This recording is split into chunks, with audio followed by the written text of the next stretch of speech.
So I just finished Rayman Legends, the second 2D platformer to be released using Ubisoft's UbiArt engine, which, for those of you who aren't aware, is a really interesting little engine that Ubisoft threw together, which basically allows a game to be developed by porting concept art assets and animations directly into the engine so that it can remove the middleman and results in some really fantastic visuals that look obviously exactly like the concept art would have them.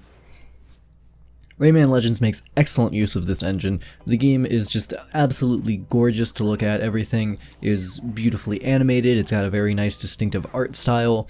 The sound design is also really good. There's a lot of very catchy music, really bouncy and charming sound design. One thing that you'll probably notice very quickly about this game is that there's a lot of French influence on the artistic side of things, and it really makes it very memorable and enjoyable to just look at and run through. You got a lot of really interesting and varied locations to go through. The character designs are all great, even if a lot of them are sort of slight variations on the same concept. A lot of the unlockable characters are. They're still all very charming and enjoyable, and it's a good design in the first place, so I don't necessarily mind the reuse so much.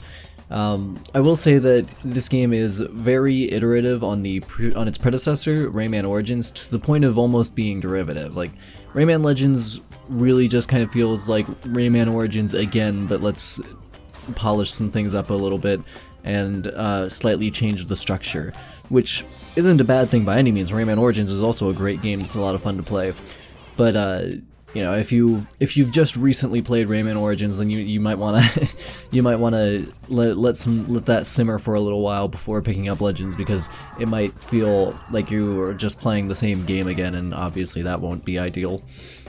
I'll also say that this game is not particularly suited to precision platforming. Those are definitely the weakest parts of the game, when it asks you to be very exact with your spatial placement and where you reside in the level. You know, run up to this point and then stop short so that you don't hit the spike wall or what have you. It doesn't work particularly well in this game because, like I mentioned earlier, it has really excellent animation, just absolutely gorgeous animation.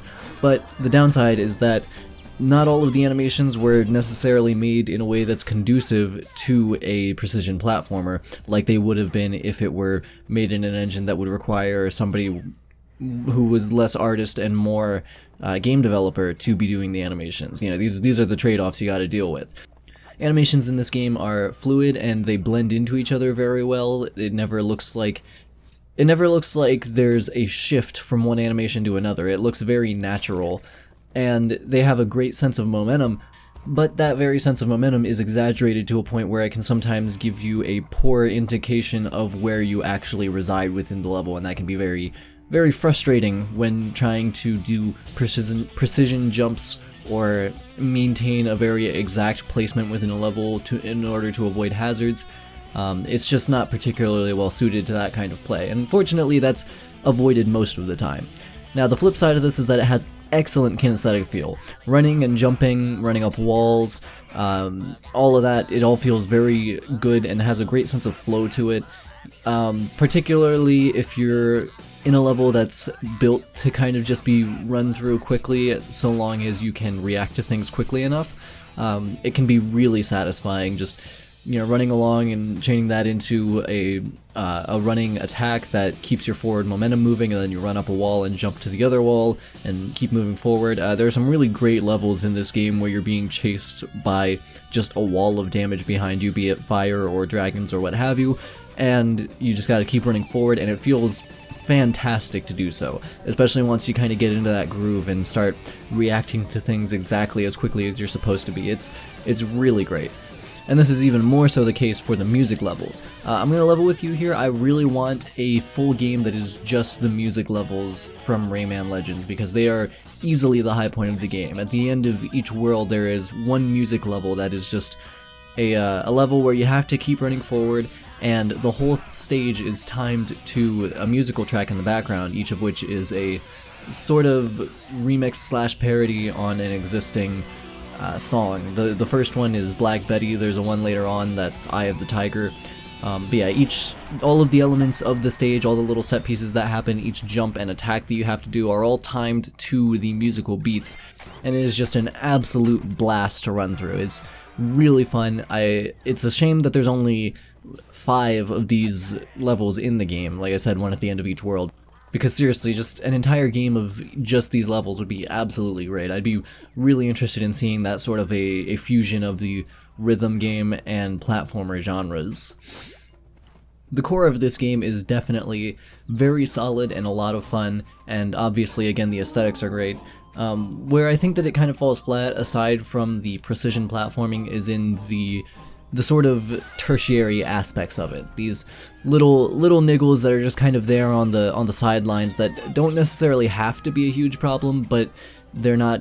The game is, I think, worse off for them being there. First off, this game was very clearly initially designed for the Wii U, because there are segments in several levels in which a little fairy buddy will come on screen, and it's clear that in the Wii U version of the game you would be using the touchscreen on the gamepad to interact with this guy and have him interact with level elements for you, but in the game as it currently exists, you just hit the Y button to have him automatically do whatever you would be using the touchscreen for, and it doesn't flow particularly well. It kind of sticks out like a sore thumb. Definitely the low points of the game. Fortunately, these segments are generally pretty short and they aren't in every level, and there are very few cases where they really ruin the platforming that's going on. They're just kind of annoying, and they stick out as like kind of a dumb little gimmick that only really works on one of the systems that it was released on out of like 5. So not the best foresight when it comes to that particular piece of design. And the other aspect is it's got a lot of bonus content and daily challenges for extra replay value, and that's all well and good, but the way that it is handled can be very overbearing.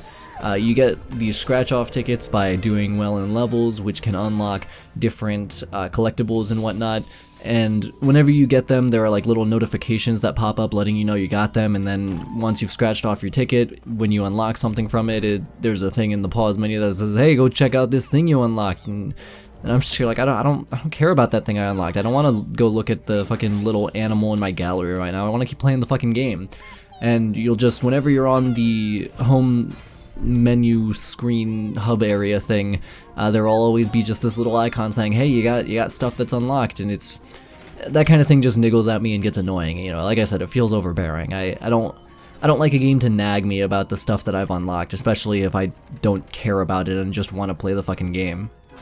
But when I am just playing the game, it's very fun. It's a really satisfying and just great to look at and listen to and run through kind of game. Overall, I would give it an 8 out of 10 on my Rosen meter. It'll be great. Yeah, I said, it'll be great. It does come recommended, with the caveat that no matter where you buy it, it will have Uplay activated as DRM, which will mean that you'll need to launch and run the Uplay client in order to play this game, which is not ideal, but it is what it is, and it hasn't gotten in my way as of yet, and I certainly was able to play all the way through the game without issue. It's just, if you hate the Uplay client, then you might want to steer clear of this, but you know, if you're not hugely against the Uplay client, if it doesn't bother you as much as it does some people, then I would say definitely go for it. It is a generally recommended game. NeoCad Naquita signing off.